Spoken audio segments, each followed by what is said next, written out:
Eo amin'izay vaovao mahakasika ny Bariany Madagasikara izay hatrany dia vaovao mahafinaritra no azo tamin'ny alakamisy tolakandro teo. Afantatra tokoa fa nandingana zanatohatra valo indray ny ekipam-pirenena malagasy eo amin'ny laharana maneran-tany. Tafapetraka eo amin'ny laharana faha 720 maneran-tany tokoa ny ekipany Bariany Madagasikara.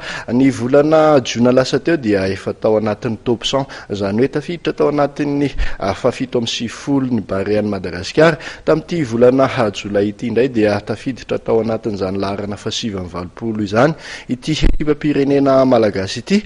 Tranga izay azo itsapana hoe miakatra trany ny lentan'ny baolina kitra malagasy tato ato, tsara manamarika fa tao anatin'ny lalao maromaro nataony, izany hoe nanomboka tany amin'ny volana Martsa 17 tany dia tsy nahitana faharesena mihitsy ny ekipam-pirenena malagasy tamin'ny fifaninanana rehetra nataony.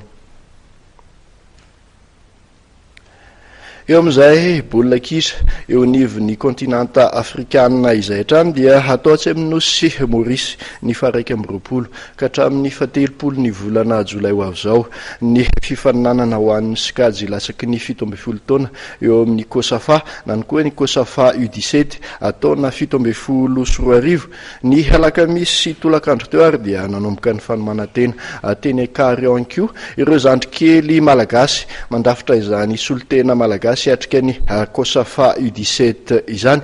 Ary ao anatin'ity fanadihadiana ity ny mahakasika izay fananantena ireto zandrikely. Taorin'ny fifaninanana ho an'ny sokajy zokiny natao tatsy Afrika Atsimo dia ho tanterahana ny 20 ka hatramin'ny 30 Jolay ho avy izao atsy amin'ny Nosy Maurice ny Kosafa U17 na ny sokajy Génération 2000 taona 17 Ny 7 Jona lasa teo moa dia nanapa-kevitra ny Federasiona Malagasy ny baolina kitra fa atolotra ny ligina Analamanga ny fanomanana sy ny fandehanana any amin'izany fifaninanana sokajy zandriny izany. Ny alakamisy teo ary dia nanomboka ny fanomanantena tany amin'ny fitoeram-piofanana Karion ny ekipa voafantina Analamanga izay hiaro ny voninahim-pirenena amin'ity Kosafa U17 ity. Mpilalao 20 avy amin'ny LGK Plus izay tompon-daka farany teo. CFFA, Afosa Junior FC, ASDMA no mandafitra izany solitena malagasy izany. Fantatra nefa fa mpilalao 20 ihany no andeha any Maurice.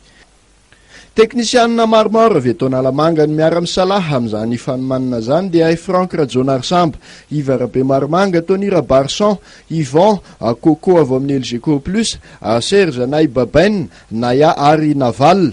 Samy resy lahatra amin'ny avy teknika ny fifaninanana ohatrehana avokoa ireto teknisianina ireto ka manao ny ainy tsy ho zavatra amin'ny fanomanana ireto zandrikely andehan'ny Maurice ireto.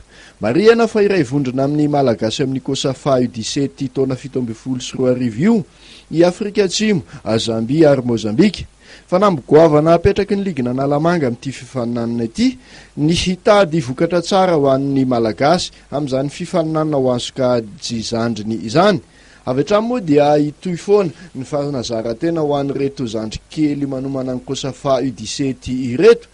Raha ny fahitana ny fampifondronana voalohany nataony alakamisy teo dia efa misy endri-dalao sy fahaiza-manao ao anatin'ny mpilalao tsirairay.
ny famonom-baolina sy ny fahaiza-miaraka ary ny fanatanjaham-batana araka izany no tena asa miandry ireto teknisianina ireto sisa.